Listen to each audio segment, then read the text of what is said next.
ibintu vyahinduye ishusho aha muri Uganda aho General Muhozi Kainerugaba yasavye imbabazi ambasade ya Amerika avuga ko ivyo yakoze bidasobanutse, yabisabira imbabazi ko yabeshe ata makuru yizewe yari afise, ari naho twagomba tubashikirize amwe muri ano makuru yagiye aracicikana ku mbuga nkoranyambaga tubereke ukuri aho guhagaze, turabe mbega niki cabitumye, vyavuye kuki, vyabaye ryari muri rusange. So ndibaza ko murabizi ko umuhungu wa Perezida Yoweri Kaguta Museveni akaba n'umuyobozi w'ingabo z'igihugu ca Uganda yo bita IPDF, General Muhozi ariwe bita Kainerugaba, yaraje aravuga yuko Amerika canke se ambasade ya Amerika iri mu vyatumye habaho akajagari kadasanzwe mu gihugu, aho yafashije ngo gucika uwo bita Bobi Wine, Robert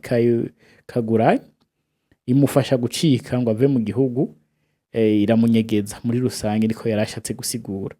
Akavuga ko rero kubw'ibyo ivyo yakoze badashobora kuvyemera, kandi aravyamirira kuravuga ati leta ihari ubu ya ambasade ya Amerika muri kino gihugu ikorana amanyanga menshi cyane, iriko irakora uko tutavyemeranije, si uko twashaka ko bigenda. Itanguye gufata abatavuga rumwe na leta, ibacumbikira, ibaha indaro, ibafasha muri ibi na biriya. None bene wacu b'Abagande mwirinde cyane.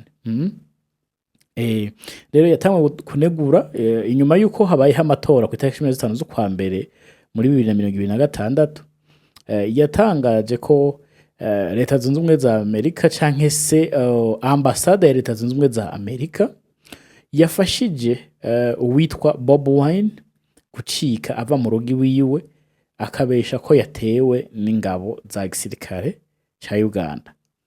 Aho rero mw'iryo joro ku itariki 16 z'ukwa mbere 2026 niho rero yaca atangura gutangaza kuri Twitter yiwe avuga ngo bavandimwe banje b'Abaganda, bitewe nuko umuyobozi w'abatavuga rumwe n'ubutegetsi yiyambuye ubuzima bwe, kandi dukurikije amakuru yacu twizeye twakuye mu masoko yizewe neza, turabona neza na neza ko yafashwemo na ambasade ya Amerika, ntituzoteka ngo bishe. Muri rusangi muri bw'icongereza yavuze ati fellow Ugandans, because of the present situation where an opposition leader kidnapped himself and missing, and according to our best intelligence did all his in coordination with the current administration of the US Embassy in our country. We, as UPDF, suspended all cooperation with the current administration at the US Embassy in Kampala. These include our work in Somalia. So ati bene wacu b'Abagande, kumvo za situation turimwo ubu nyene, kubw'iki kibazo turimwo cihutirwa cuko urongoye abatavuga rumwe na leta yiyambuye ubuzima canke yifatishije wenyene, kidnapped himself and missing, kandi akiburisha. Twifashishije amakuru yacu twizeye n'ubuhinga dufise, birerekana ko Leta Zunze Ubumwe za Amerika binyuze muri embassy yayo hari ico ibifisemo uruhara. Kubw'ibyo twebwe nka leta canke nk'abarongoye igisirikare c'igihugu ca Uganda twafashe ingingo yo guhagarika ibikorwa byose dukorana muri kino gihugu. Ati ibyo rero bigafatana n'indi bikorwa twari dusanzwe dukorana hehe muri Somalia. Murabyumva? So mbega vyavuye kuki, vyatewe n'iki ngo agaruke gusaba ikigongwe? Murabyumva aho kantu avuze? Ariko atani imisi haciye yaje gufuta ubwo butumwa yari yashyize ku rubuga rwiwe rwa Twitter, arabufuta. Amaze kubufuta niho yaza asaba imbabazi, ariko mu gusaba imbabazi hari n'akandi kantu yarengejeko. Yaciye yandika ati I want to apologize to our great friend the United States of my earlier tweets that I have now deleted. I was being fed with wrong information.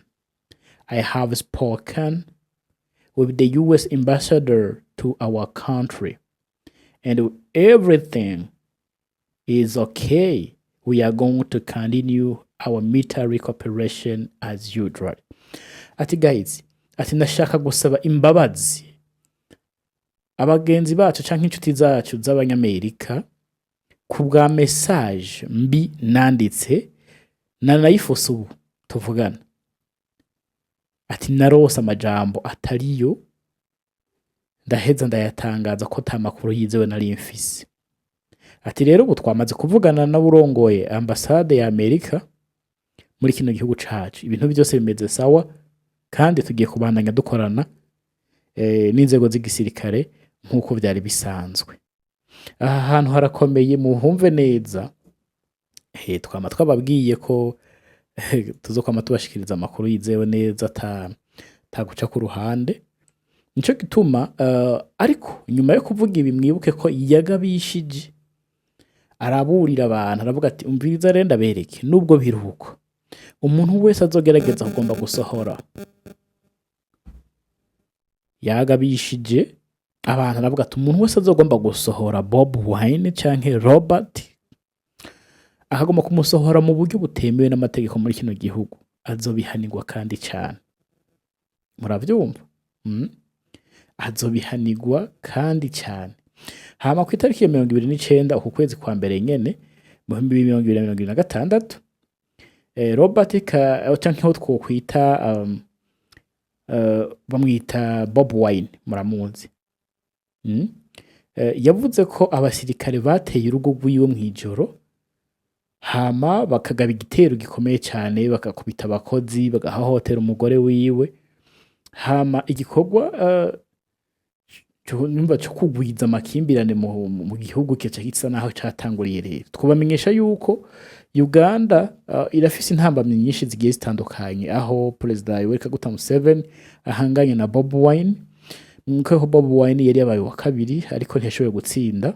Murabizi ko mu matora ko bimeze ubutsinzwe kesha akunda kuvuga ko bamwibye, ubutsinze nawe agakunda kuvuga ko zari nguvuzeho n'igishobora gusanga yibye. Rero so amatora rero kuntu yagenze asa nayabaye mu gipfungu kidasanzwe cyane. Ugerageje kuraba ukuntu utavuga rumwe n'ubutegetsi asa nuko ararondezwa urushinge, ubona neza na neza ko ibintu bisa naho byamaze gufata indi shusho.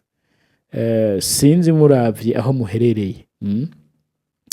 Wowe uravye aho uherereye ashobora kubona uti okay ndabona ko ibintu bitameze neza canke bimeze neza muri Uganda. Naho tuca dukenera ibitekerezo byanyu, commentaire zanyu, like na share na comment kugira ngo biganiro tubashikiriza bishize kugera kure cyane hashoboka.